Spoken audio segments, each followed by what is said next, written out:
This is Silltop's Snooping as Usual I See podcast, brought to you by Mountain Dew. Mountain Dew is not actually famous. Or are they? So, hello and welcome to the Snooping as Usual I See podcast. Yep. Where we're going to discuss a few things. We're going to air some grievances. We're going to celebrate some mighty stuff. I'm ready.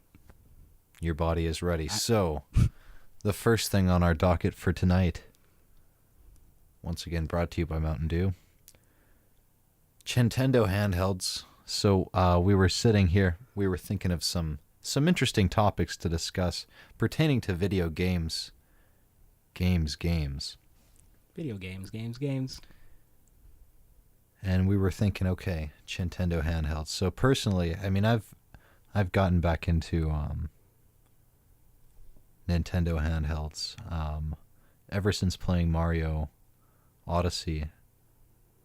I wanted to play Mario 64, so I whipped out my old DS and I loaded it up, and it was a pretty good time. But I was playing with my old system. So what kind of cool games are you playing that you never got to play? Well, okay, there was this one that my friend had, Mario 64 DS. Oh, I didn't actually have that game, but I did play it a couple times just through DS download. Oh yeah.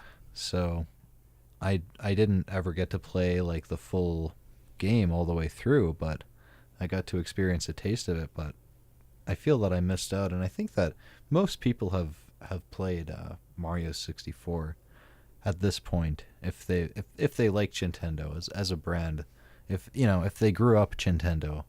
Yeah. A lot of people have played. It's essential. Have played 64, and I mean, yeah, it was paramount to 3D platformers.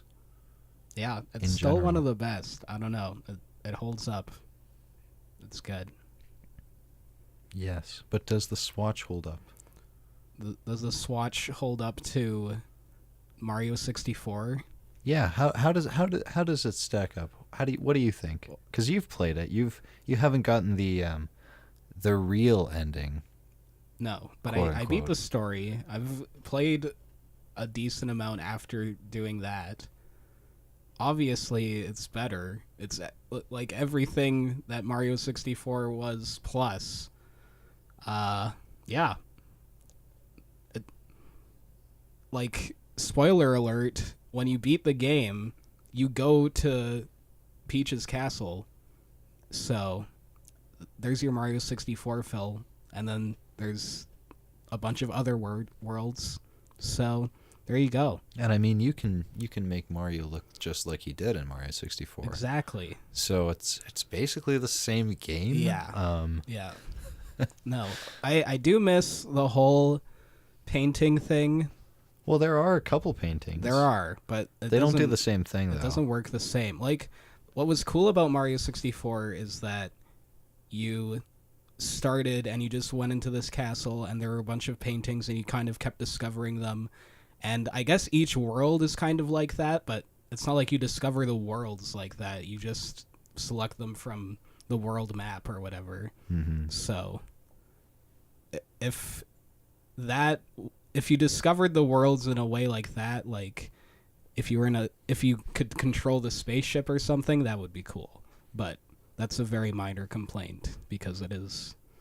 I'll give it a 10 out of 10. It's a 10 out of 10 game. Well, I think it would have been cooler if the spaceship was a hub to, I mean, it already is kind of a hub to other hub worlds, right? Yeah. Like, each world is just a big space with smaller spaces within it, and, doors leading into other little linear levels that are just really, some of them pretty crazy challenges, honestly. Mm-hmm. But I think it would be even cooler if there were more of those levels in each world, because then it would be more like just several Mario 64s, essentially. Yeah. Right?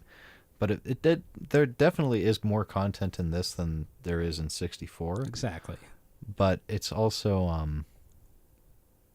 it's easier to get through, I would say. Like, it's I'm not sure. I haven't played all of Mario 64, so I can't really Yeah. say. I never really beat that game either, honestly. Like, I've played the ending, but I didn't get all the stars to lead up to that ending.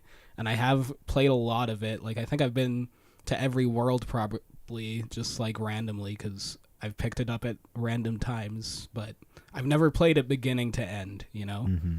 So, yeah. It's hard. It's a hard game. And that's also what makes it good is because you just keep coming back trying to beat it. Mm-hmm. So, I think a lot of the Nintendo 64 games were pretty damn hard. Like, yeah. and I mean, just the retro era in general. I mean, if you want to say a Nintendo 64 is retro now, you kind of can. Like, there's some. I mean, it's been. Oh, it's so retro. It's so retro. Yeah.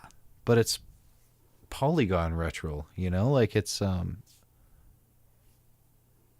Yeah. It's 64-bit retro. But it's the same era as, or I guess it came right after SNES. So, Yeah.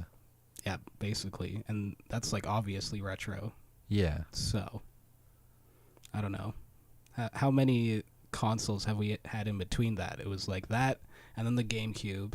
I just think when a lot of people think about retro games in big air quotes, they think about games that are just 2D, you know? And a lot of people don't realize that, yeah, exactly. That the Nintendo 64 came out after the SNES, Yeah, you know, like when the right SNES was after. still popular. Yeah, exactly. Because some of the SNES games are still some of the best games ever. Yeah. So, What are your favorite SNES games? well, Yoshi's Island is like one of my favorite games of all time. Yeah. I really So- like that game because it's really like stylized. Exactly. It's It even if you holds go up. back, yeah. You go back and you play it today, Yes. it still looks pretty damn good. Exactly. opinion. I haven't even played Super Metroid, but I've seen it played, and that holds up. Mm-hmm. So there's that. What else? There's like Super Mario World, Super Mario Bros. 3, classic. I played the crap out of those when I was a kid. So, and they're still really good. Earthbound, I didn't play that until I was an adult, and that's one of my favorite games. So there you go. Those are some Super Nintendo classics. Super Nintendo Blasics. Exactly. It's tasteful. All right, is that the handheld segment? That's the handheld segment. All right. This next portion is definitely brought to you by Mountain Dew. It's not brought to you by Mountain Dew at all. So, our next portion is it's the Steam segment, as we're calling it. We're gonna get really steamy. We're just going to look at Steam, and we're going to see what's going on. There's always something happening on Steam, let me tell you. If you go to the store tab, there's a giant header for Football Manager 2018. It is now available, everybody. If you're not on Football Manager 2018, now you know it's out. I gotta. Oh Okay. my goodness. Did it say number $60. 7 in Football Intelligence? It must have said number 1, but it looked like a 7. Where are you seeing that? Go to the beginning of this trailer. People are gonna love this. Just us talking about stuff they can't see. Does that not look like a 7? It is a 7. Wow. Inside FM 2018, number 7 football intelligence. Nice. That's. Wow, this So- really makes me want to play It this. looks like the trailer is a guy just talking about it at E3 or something. He's doing like a keynote presentation, and he's got his little tablet there that he's playing it on. Oh my lord. Wow. Read some of the reviews. Those are always good. I mean, PC Gamer is giving it 4.5 stars. Okay, not those ones though. Fuck those ones. I'm talking about the Steam reviews. All right, yeah. Just Ooh, thumbs look down. at this. 70 negative reviews against 82 positive Okay, it's for pretty November split. 10th. That was today. And then, wow, October 27th, it was very unpopular that day with 96 negative reviews and 55 positive. It is very split. All of the ones that are featured are not recommended. And they're very lengthy. These people have stuff to say about not Wow. recommending this game. And most of them are found helpful too. Like all of these really negative reviews, 31 out of 32 people found this review helpful. Damn. So, 2 found it funny. So, And this is the featured game on the Steam store. yeah. Okay. What are you doing? What are you doing, Valve? What else is going on? Star Wars Jedi Outcast, Jedi Knight 2. Okay. I don't think I've played this. I played Jedi Academy. This looks really similar to that, but almost better. Wow. It's Jedi Knight 2, dude. Oh, you know what else is new on Steam? It's Call of not Duty on World War here. II. Are you going to get that? Oh, oh my goodness. I am going to... Oh, wow. I am so excited. Got to enter that birth date. Here we go, 1998. All right. $70 for this game. Downloadable content. Oh, it's a $70 season pass. Very nice. Very nice. That's what. That's actually what we're viewing is the store page for this $70 season pass. It just Mixed says multiplayer. reviews. Can you not play multiplayer without the season pass? That is the question.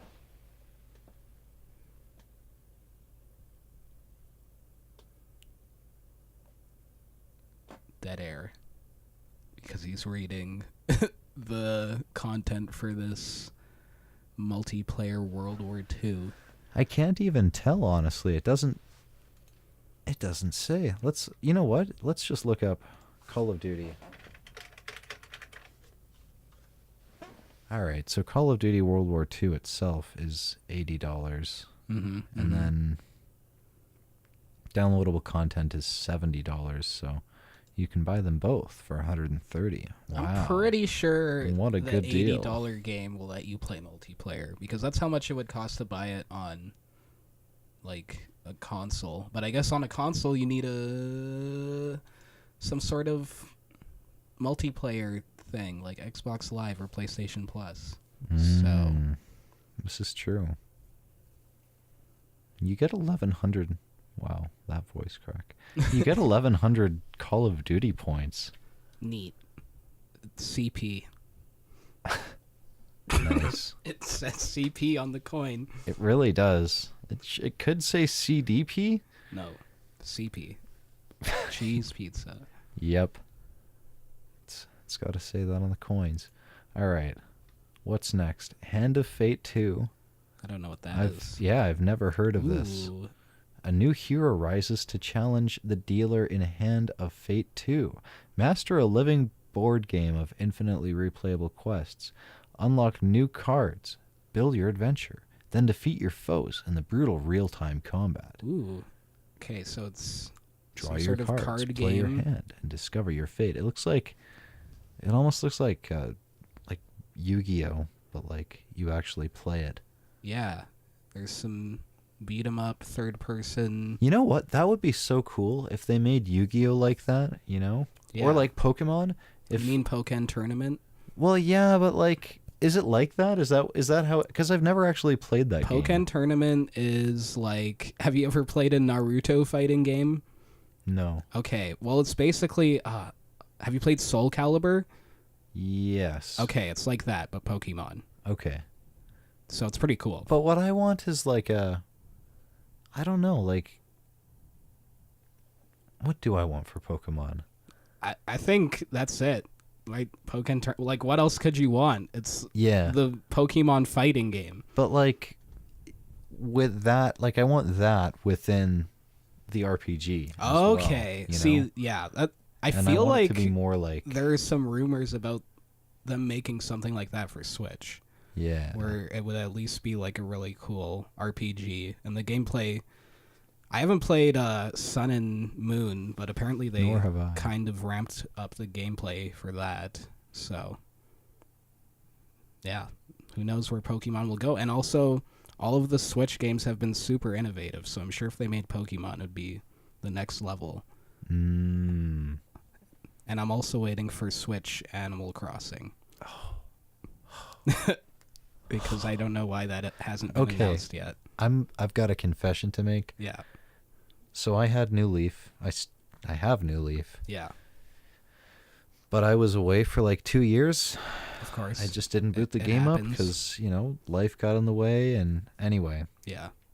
I booted it up a few days ago. And they just casually mentioned, wow, you've been away for 2 years. And I'm running into people. Didn't think you'd ever come back. Mm-hmm. Oh my God. Some of them are really understanding. Yeah.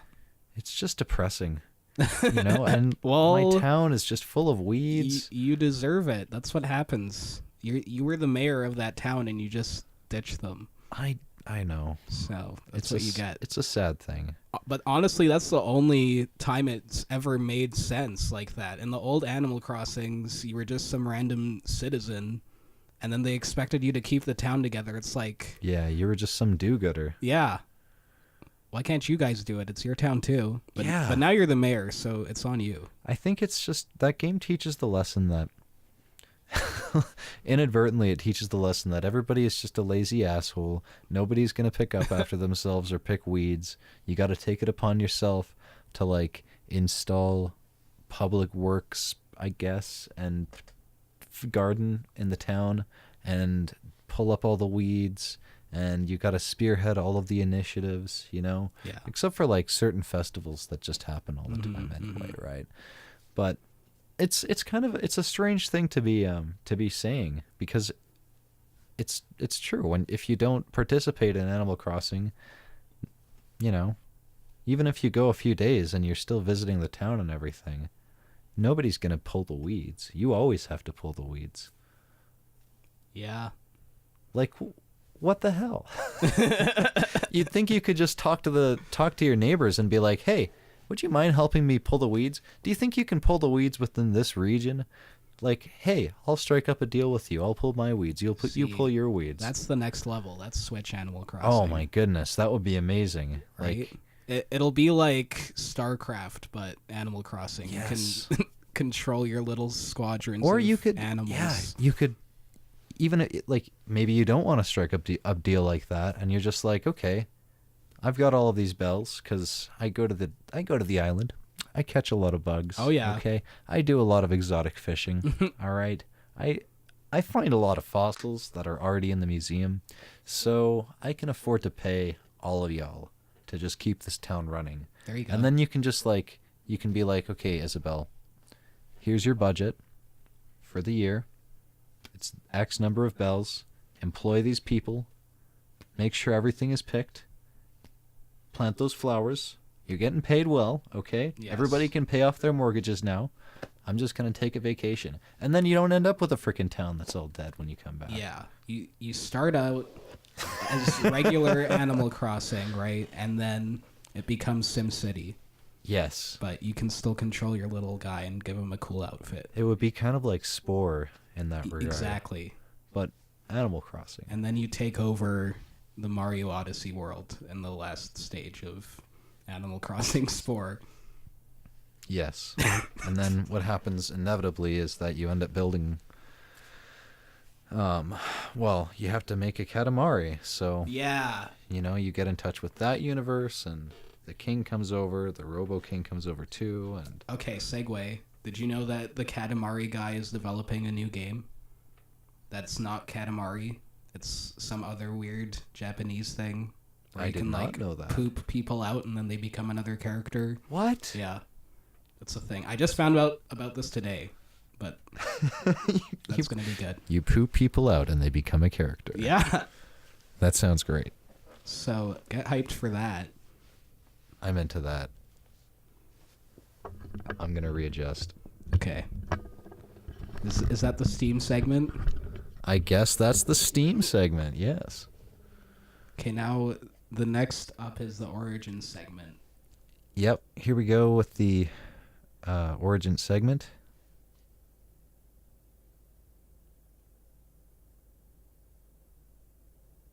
And that's the Origin segment.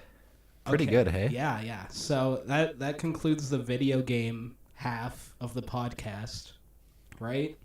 That's it. Is that how we're doing this? So now the next half is anything else, literally anything else we can talk about now.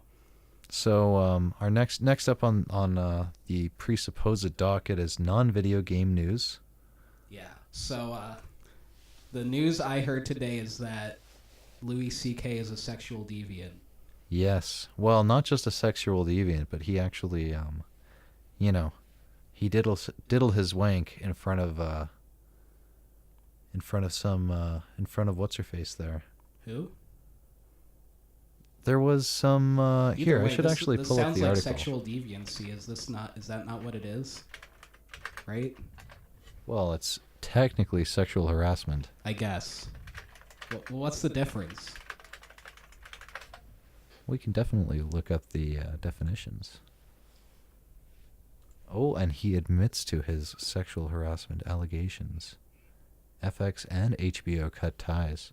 So it looks like we're now in this period where all of these people are coming forward with these allegations, and more people in Hollywood are being exposed as...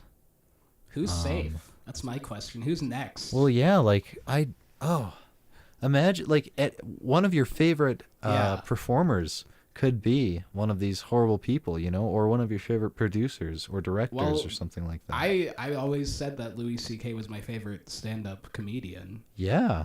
I mean, he's still funny. That's the problem. Yeah, exactly. I can't really, like, change my opinion about that. I mean, I can say he's a naughty boy. I don't approve of doing that. He's definitely a naughty boy. But I still think his stand-up is good, so... Yeah, Sorry. That's the thing. Well, and Kevin Spacey is still a good actor. Exactly. Right? I'm not going to take down my Baby Driver poster that and I just got. And Harvey Weinstein produced some really amazing films. Exactly. Right? Like, that's the thing. Like, I know that these people definitely did some horrible things, but you also can't deny that you enjoyed a lot of what they did, you know, when you didn't know about this shit. And if you went back and watched it, you still see all of the same stuff that you saw, you know, originally. The work doesn't really change. I mean, with Louis C.K., maybe it changes a bit because I think he's joked about this kind of, but he, you know, in his joke, he made it sound a lot less, you know, extreme than what actually happened. So, and I mean, there were people joking. That's the thing, too, in Hollywood, right? Like, there were people who talked about all this stuff, and they'd been talking about it, you know, kind of discreetly, like well before any of it really came to light in the media. But now all of these people are coming forward, and it's the open secrets, I guess, are being exposed for what they really are, you know? Yeah. I don't know how much more I can take. Yeah. Who do you think's next? What's your prediction? That's a loaded question. I think we need to start seeing more of this in the music scene. Oh, So yeah, more, okay, more alright. artists. No, I'm just kidding. There have been, even in that kind of sphere, there have been a few. Not there? recently, but like over the years. Oh, yeah. You know? Well, yeah. It's not like this is the first time this has happened in Hollywood. But this is the Hollywoodening. Yeah. The Hollywood. the allegationing. Okay, yeah, sure. But see, the thing is, I mean, here's the thing, like, if these people had just straight out denied it and been like, okay, yeah, no, this never happened, I completely deny that, then at least I would be like, okay, maybe there's some credibility to it, you know, maybe like, okay, maybe this does actually need to go to a court and, you know, be examined, right? Uh-huh. But the thing is, every time people have come forward and talked about these things, like Kevin Spacey was like, "Oh yeah, I was drunk. I don't really know. BT dubs, I'm gay." You know. Yeah. So it's like, okay, that doesn't really excuse you. Like, you're still, you know, you decided to get drunk and you're still somewhat in control when you're drunk, I think, you know, like it doesn't shelter you from from the allegations, It really and you're not doesn't. and you're not just flat out saying no, it never happened. You're putting all of this, pretext into it, which really just kind of muddies the waters and makes me think, okay, something really was going on, like just based on his response, I know that something happened. Yeah. And then with Harvey Weinstein, Weinstein, it's not Weinstein. Some people get that wrong and It's say definitely Weinstein. not Weinstein. No. That's kind of a dumb name. I like the Weinsteins. Weinstein? There's two brothers, and they're on the Joe Rogan podcast. Oh, really? Each of them were Okay. at different times. They're really cool. I like both of the Weinsteins. Or no, the Weinsteins. But Harvey Weinstein, it's where you put the I and the E. That's the difference. Okay, I see. What were you going to say about him, though? I'm pretty sure his response I also wasn't just a straight up denial either, Yeah. Okay, but what's your point with this whole denial stuff? My point is, if they had at least come out and been like, I'm just flat out denying this never happened, then it would be, I'd at least have more hope, because then it's like, okay, maybe they really didn't do these things, maybe this is really just an unfounded allegation and I can actually keep liking Louis CK. But the fact that he came out and was like, okay, Well, he really I actually did admitted this. it, Yeah. And more than anybody did. well, and I have to respect him for that. Yeah. I mean, at the very least, yeah, he really did He come owned out up. with it. Exactly. I don't know. I'm just saying it's freaky because it's freaky, but at the same time it's good because at least the wrong people aren't, being accused. But it is also kind of scary because the media is basically now, judge, jury, and executioner, right? Like the whole Kevin Spacey thing, that never went to trial or anything like that. And yet Netflix has now severed his, all of his deals, and he's pretty much out of the job, and I don't think he'll ever be hired again. And I don't blame people. Yeah. Right? But just the fact that we have social media and the news is just so quick these days, I really think that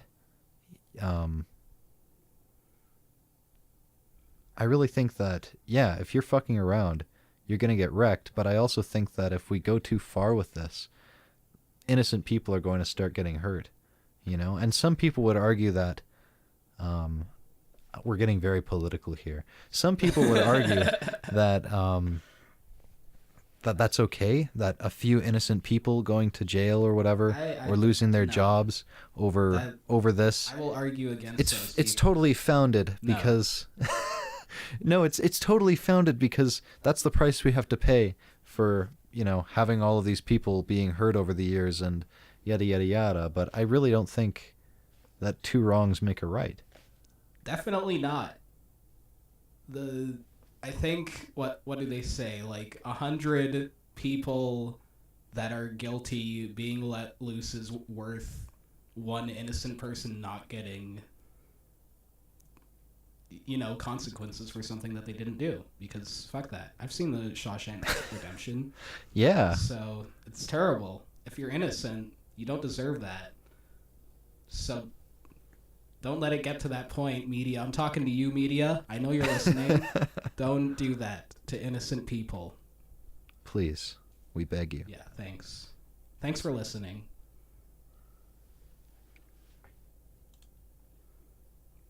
All right, now we have non-video game news coming up. So this is news pertaining to games that are not video games, but it's also not regular news. Okay, this is I don't know if this is what we're talking about, but did you know that they released Team Fortress 2 Monopoly? Really? Yeah. I did not know that. Yeah, all of the properties are maps. It's pretty cool. Wow. So that's I mean, Team Fortress 2 is a video game, but Monopoly isn't. So that's where I'm coming from. That's true. With that story. Let's talk a little bit about Monopoly. Okay. So, I've played Monopoly with you a few times. Yeah. And I know never to play Monopoly with you. It sucks because nobody wants to play Monopoly with me, and that's one of my favorite board games. But I'm just really good at it. I'm sorry. Somehow, every time I play Monopoly with you, you end up with all of the properties. You end up with the highest value properties, and you usually are the first to build houses and hotels. Mm-hmm. And you're usually the richest person. So my question to you is, how do you do it? I just go with the flow, man. Every game is different. It really depends on who you're playing with. You gotta read the room, know what people are doing, and kind of you make alliances, and then you break alliances because you're trying to get to the top, okay? This isn't how I operate in real life, which is why I'm not filthy rich, because I have a heart, but not in Monopoly. Not yet. Yeah, exactly. Just wait for that heart to get shattered, yeah, baby. and then I will own all of the property in Los Angeles. Yes, all of it. Talking to you, McDonald's. Did you know that McDonald's is more of a real estate company than they are a fast food company? I did not know that. It's true. That's actually how McDonald's is so stinking filthy rich, is because they own, like most restaurants will actually just lease the building that they're in, you know, from somebody. McDonald's Corporation owns all of the locations that McDonald's operates at, right? Huh. So it owns them, and then McDonald's restaurant leases it from them. Okay. So it's this weird, like, duality of McDonald's's, right? And that's actually, it's all, you know, explained in this movie, The Founder, which just talks about McDonald's and, you know, how it all started. Yeah, I haven't seen that. It's really, I thought it was pretty damn good. Yeah, I want to watch that. The only issue is that it really didn't have much of an antagonist. It was more of just it was two competing people. Is it not a documentary? It's more of a biopic. Oh, okay. But it's like a dramatized biopic. yeah, You know? okay. So it's about the founder, which is this guy who finds these McDonald's brothers, who the McDonald's brothers have established McDonald's, right? And yeah. it's this really, really efficient burger flipping restaurant. And there's like, it's not a drive-in. You go up to the window and order, and it's really good quality food, and it's really fast and delicious, and people love it. But they just can't find a way to expand. And so this guy comes in, finds them, is like, oh my God, this is amazing. Expands massively, you know, with their permission, but he expands like past their permission kind of thing.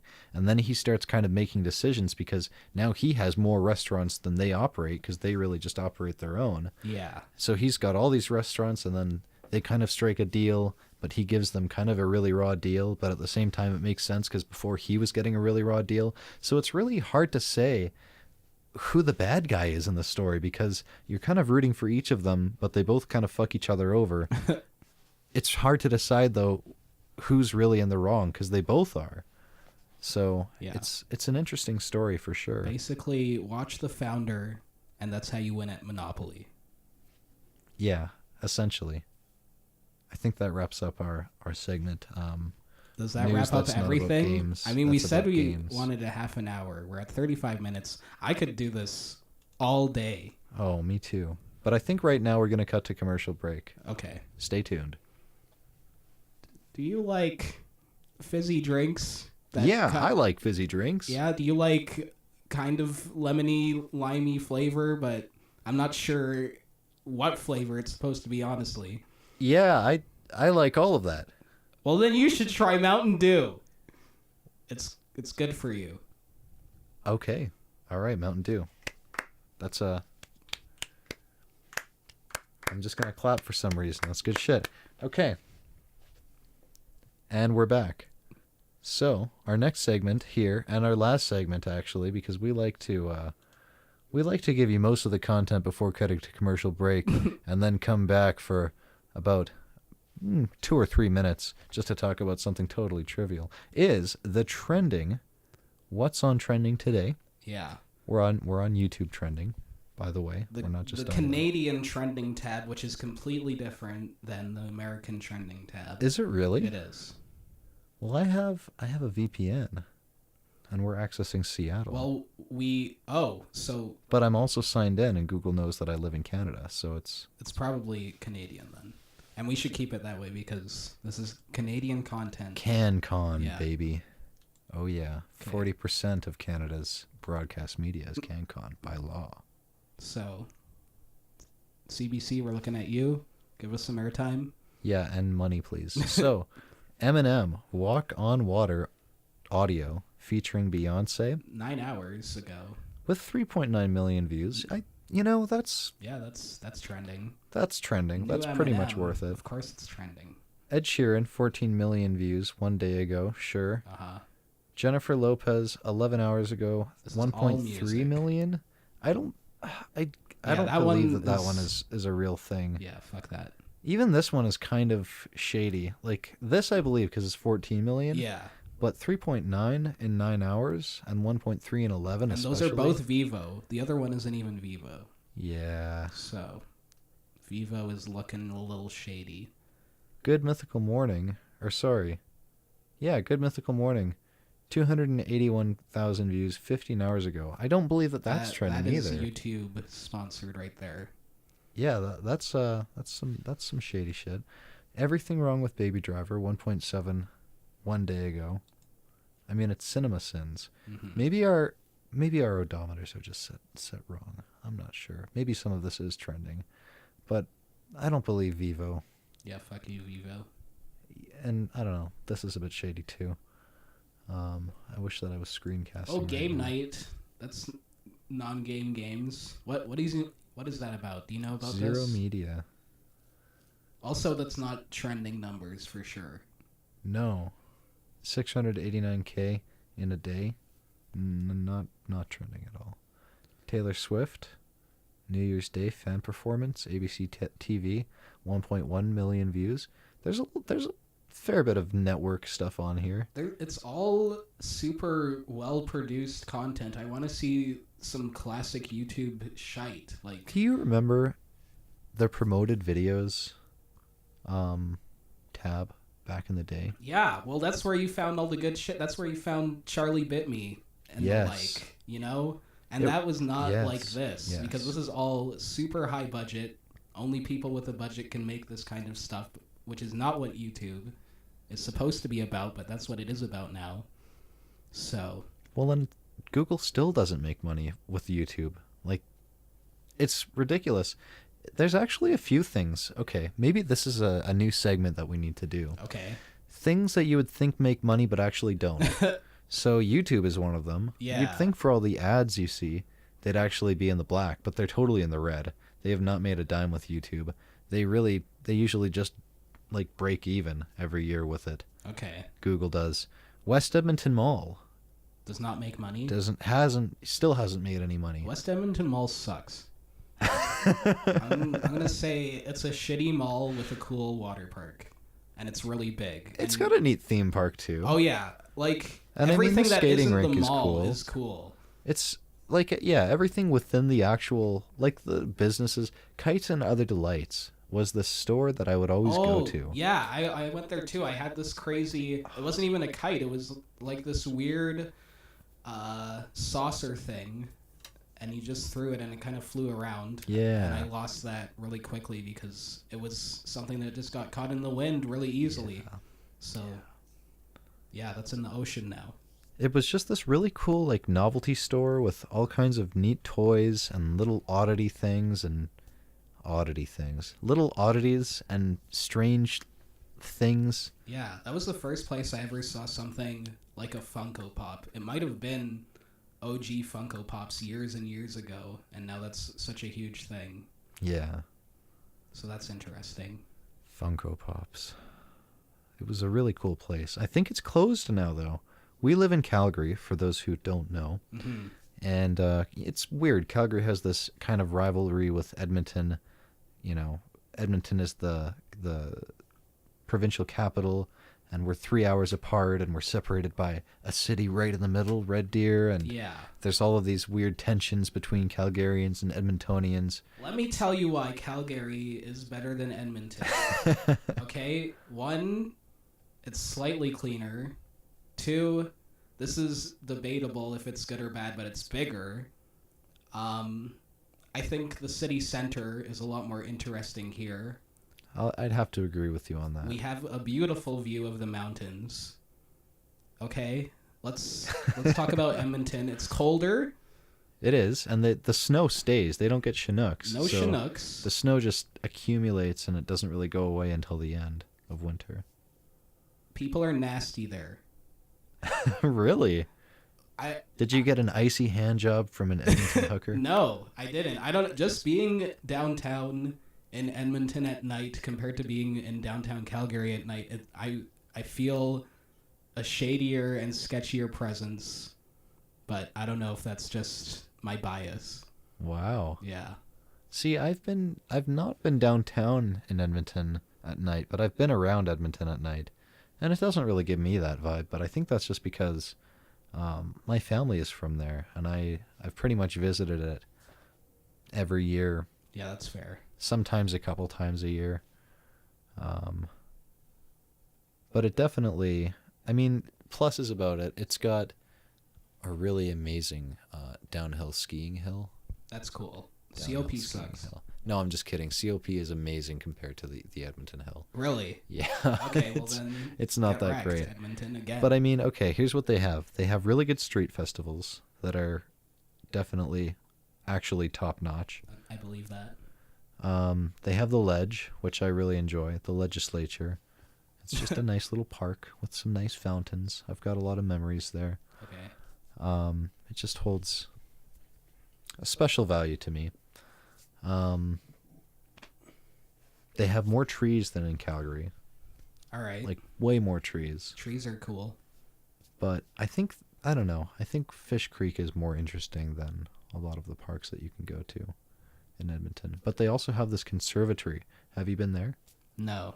It's this big pyramid. It's like a glass pyramid. It's That's kind of like cool. the library that we have down here. We have a pyramid. But it's a lot bigger, and there's like plants in there, and I think it's actually multiple pyramids. It's pretty cool. Yeah, that's cool. I guess. Edmonton. Also, their science center is shaped like a gigantic rocket. Their science center is pretty cool. When I went to that, I was impressed. The one time I did that a while ago. Before we had our new science center, which is debatably worse than our old science center. Oh, I guess it's not shaped like a rocket. It's pretty cool, though. Yeah, that's a cool building. Yeah, our new science center, I still haven't been there. Honestly, I haven't. I went there once. I've heard nothing but bad things about it, Yeah, though. I don't know. It's just lamer. The old one was so much more cool. You felt more of a sense of discovery.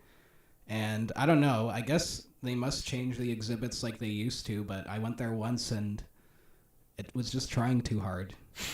Trying too hard. What do you mean? Like, I don't know. There was a bunch of interactive stuff, I guess, that was really elaborate, but it felt like it was doing all this stuff for you, you know? Whereas in the old one, everything was more analog, I guess. So it just felt cooler. Yeah. That's, Like, well, how did you interact with some of this stuff? there was just, I can't even really remember what we did because it was just not that memorable. Yeah. But I can remember crazy things like the gyro chair from the old one and Oh my goodness. the thing that made a tornado Yeah. Oh, that was cool. and stuff like that. But Yeah. I can't even remember one thing from the new science center, and I went there more recently. So there you go. Is it just all like digital? From what I remember, yeah. Just a lot of screens? Yeah, I think there was one thing where you could like make crafts and stuff. So. Yeah. Oh yeah, there was It's not the same, the though. Lego pit at the old one, which is not a thing anymore. I remember they had some weird thing with balls and pneumatic tubes as well at the old one. Yeah. Like, yeah, plastic balls, and you'd put them in the tubes, and you could like launch them. Yes, that thing was so cool. And I remember at one point they also had like weird like Lego robots that you could mess around with. I think that may have only been for like school programs. Yeah, it was a long you time definitely ago. had to book that. I think you could do it as a customer, but it was like buying a ticket to a movie there. You know, it was a separate price of admission. Yeah. But it was still really cool and worth it. Yeah. Because you can make Lego robots. I'm talking real robots. Made of Lego Yes, and motors. exactly. was cool. Okay, we're sitting at 47 minutes here. All right. Do you want to call it a podcast? We probably should. If you made it this far into the podcast, then just you wait. There will be more juicy podcasts to come. Juicy. Should we have some sort of audience interaction thing, like a question of the week or something? Sure. Okay, well, since this is a pilot, I would say our question should be, what did you like? What didn't you like? Did you enjoy this? Should we have guests? Should we talk about different things? What's your favorite segment? Did you love it? Did you hate it? What would you rate it? You're the best. You're the best. What should we review next? Or talk about next? Yeah. Please subscribe if you like, and please don't cry if you didn't like it. But you can go away. I don't know why you stayed this long if you didn't like it. This is a long time to listen to something you're not enjoying. 47 minutes, 56 seconds? That's a long time to be torturing yourself. All right, well, have a great day, ladies and gentlemen. Well, we all love a good Pingers joke. Why don't we just move on to the cutting of the monitors? Tomorrow I'll invent those blueprints. Tomorrow I'll start. Tomorrow I'll invent just a little technical problem. Tomorrow.